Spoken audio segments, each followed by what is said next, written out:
ത്രിയേക ദൈവതിരുനാമത്തിന് മഹത്വം ഉണ്ടാകട്ടെ. എത്രയും പ്രിയമുള്ള വിശ്വാസികളെ, ഇന്ന് 50 നോമ്പിൻ്റെ ചൊവ്വാഴ്ചയാണ്, രണ്ടാമത്തെ ചൊവ്വ. ഇന്ന്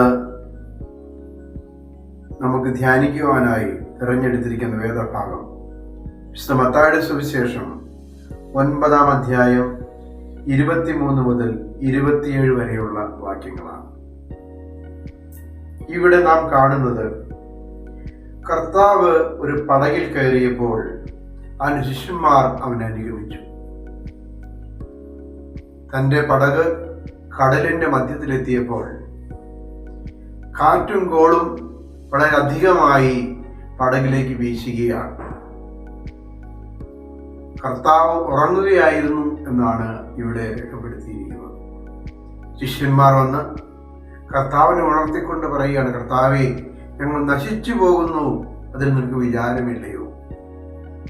കർത്താവ് ഉടനെ എഴുന്നേറ്റ്, അല്പവിശ്വാസികളെ, നിങ്ങൾ എന്തുകൊണ്ട് ഭയപ്പെടുന്നു എന്ന് പറഞ്ഞിട്ട് കാറ്റിനെയും കോളിനെയും കടലിനെയും എല്ലാം ശാന്തമാക്കുന്നതാണ് നമ്മൾ കാണുന്നത്.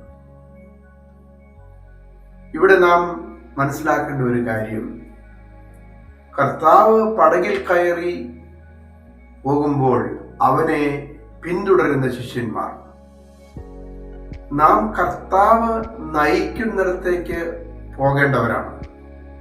ഒരുപക്ഷെ കാറ്റിൻ്റെയും കടലിൻ്റെയും തിരമാലകളുടെയും അലറി കരയുന്ന തിരമാലകളുടെയും മധ്യത്തിലേക്കായിരിക്കും അവൻ നമ്മെ നയിക്കുന്നത്.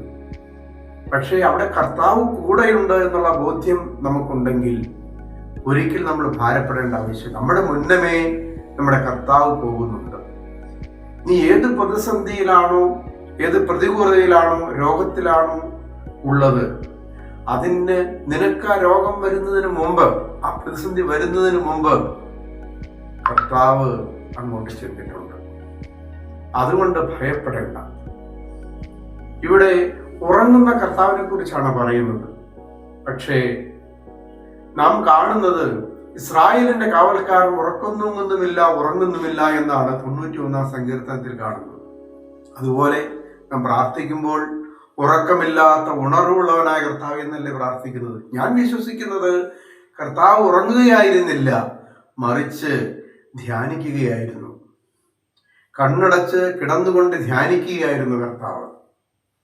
ദൈവം തമ്പുരാനോട് തന്റെ സംവേദനം നടത്തുകയായിരുന്നു. അല്ലെങ്കിൽ ഇത്രമാത്രം കാറ്റും കടലും രൂക്ഷമാകുമ്പോൾ കർത്താവിന് ഉറങ്ങുവാൻ കഴിയുമോ? പ്രിയമുള്ളവരെ, ഒരിക്കലും ഉറങ്ങാത്തവനായി നമ്മുടെ കർത്താവ് നമ്മുടെ പ്രതിസന്ധികളുടെ മുമ്പിൽ ഉണ്ട് എന്ന് ചിന്തിക്കാൻ നമുക്ക് സാധിക്കണം.